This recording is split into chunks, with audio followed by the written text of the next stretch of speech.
আমাকে যেদিন ধরে নিয়ে যাওয়া হয় 27 আগস্ট শনিবার রাত 10টার দিকে। তো সেই দিন আমি তো থানাতেই, 12টার দিকে আমার বাবার দুই বোন এসে চিৎকার করছে, কি হয়েছে, মেয়েকে বলেছিলাম বিয়ে দিতে, বারবার বিয়ে দেননি কেন, এখন আমাদের মান সম্মান কোথায়। তো এরকম একটা ফ্যামিলির পারিপার্শ্বিক অবস্থা থেকে আমি এসেছি।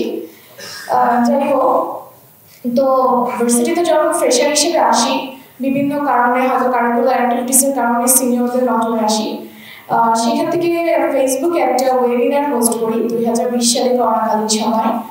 সেখানে মেজর দেলোয়ার এসে অনলাইনে সরকারকে সত্যি কথাই বলেছিল, ফ্যাসিস্ট হাসিনা বলেছিল, আমি কিছু বলিনি, আমি একটা করছিলাম, উপস্থাপিকা হিসেবে ছিলাম। তো এই কারণে 2 বছর পরে আমাকে জেলে নিয়ে যাওয়া হয়, 15 মাস আমি জেল থাকি। কেন? শুধু উপস্থাপিকা ছিলাম এই জন্য। তো এই যে 15 মাসের সময় শুরুতে আমার একটা কি মেন্টালিটি থাকে, বা আমার পরিবারের বা আশেপাশে মানুষজন, যেহেতু আমি একজন বিশ্ববিদ্যালয়ের শিক্ষার্থী, হয়তো প্রশাসন আমাকে কিছুটা সাহায্য করবে।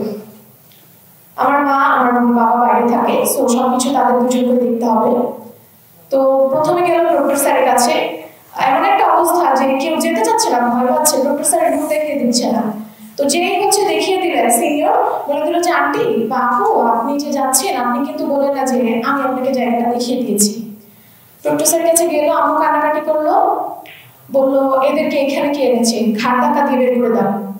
মানে একজন টিচারের ভাষা হতে পারে এরকম গার্ডিয়ানের প্রতি, যে ঘাট ধাক্কা দিয়ে বের করে দাও, আপনার মেয়ে তো লোভী, টাকার জন্য করেছে, গদি পাবে, সে কি মনে করে সরকার নামবে, ওকে অনেক বড় চেয়ার দিবে, বিএনপি আসবে, অমল আসবে।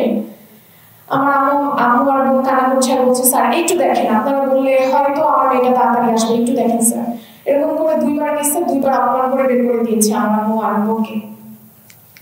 ডিপার্টমেন্টে গেল, টিচাররা ভয়ে কথা বলছে না, বলছে যে আমাদের পক্ষে সম্ভব না। বললো আপনারা একটু কথা বললে হয়তো ওর জন্য একটু ইজি হবে, বললো না। এমন একটা পরিস্থিতি যে ক্লাসে টিচাররা যে স্টুডেন্টদেরকে দমায় দিচ্ছে যে তোমরা কিন্তু কথা বলো না, যদি তোমরা কথা বলো তাহলে এই মামলার মতো ঢুকে দেওয়া হবে। স্বাভাবিক কেউ নিজের লাইফ হ্যাম্পার করবে না। আমি 20 তারিখে জেল থেকে বের হই। 20 তারিখে আমার সেমিস্টার ফাইনাল পরীক্ষা শুরু, প্রথম পরীক্ষা ওই দিন। জেল থেকে আমি বাসায় যাই, সেই কাশিপুর থেকে আমি সরাসরি সদরঘাট আসি। তো গেটে মানে একটু ঝামেলা হয় যে আমাকে ঢুকতে দিবে না, বিশ্ববিদ্যালয়ের প্রশাসন যে অলরেডি দেরি করে আসছে, ওকে ঢুকতে দেওয়া যাবে না। তো আমার কথা হচ্ছে, যেখানে আমাকে প্রধান বিচারপতি পারমিশন দিয়েছে, সেখানে বিশ্ববিদ্যালয় অথরিটি কেন এরকম করছে। তারপর ডিপার্টমেন্টে গেলাম, পরীক্ষা দিলাম, একটা মানসিক প্রেশার। প্রথম পরীক্ষায় স্ট্যাটিস্টিক্স ছিল, তো পড়াশোনা ছিল না, যেখানে তোর কোনোভাবে বলবো আমি। তো পরীক্ষা দিলাম, পরে সবকিছু কিছুটা হেল্প করেছে ব্যাচমেন্টটা আমার গুগল থেকে, কোনোভাবে একটা মেন্টাল ডিপ্রেশন, মাত্র এসেই পরীক্ষা দিলাম। মাত্র 20 দিন হয়েছে আমি জেল থেকে এসেছি। এর মধ্যে আমার ভাইবা ছিল, স্যার বুঝি নাই, 17 বছর বয়সে বুঝে নাই কেন, তুমি কি বাচ্চা? এক্সটার্নাল আমাকে বলছে, স্যার আমি এখন বুঝি, আমাকে যা করা হয়েছে এরকম আমি ছিল, আমি জানতাম না স্যার। তুমি কিন্তু এটা ঠিক করো না, তুমি সরকারের বিরুদ্ধে কথা বলছো, তোমার অনেক সাহস। আমাকে জিজ্ঞেস করা হলো, এই যে তুমি যে এত কিছু করেছো, তোমার কি মনে হয় তুমি দোষী? এখন ভাইবার থেকে আমাকে বের হতে হবে, তো ফেল করা দেবে। প্রথমবার আমি স্বীকার করলাম, হ্যাঁ আমি দোষ করেছি। একটা কোর্স ছিল সিকিউরিটি রিলেটেড, আমাকে বললো তুমি দেশের সিকিউরিটি কিভাবে হার্ম করেছো।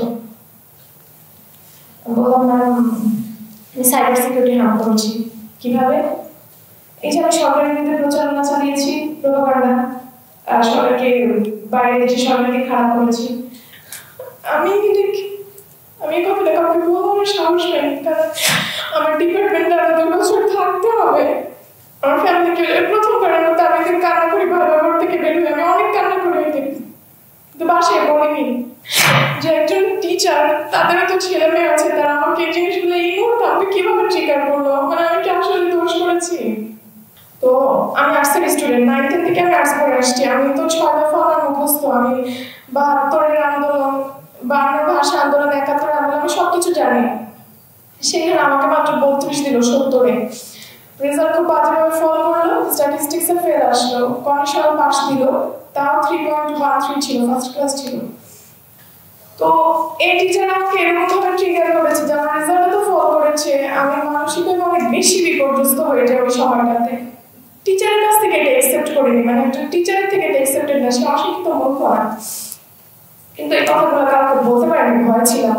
তো কিছুদিন ধরে একটা প্ল্যাটফর্ম খুঁজছিলাম, এজন্য ধন্যবাদ। আর এখানে বক্তব্য শেষ করছি।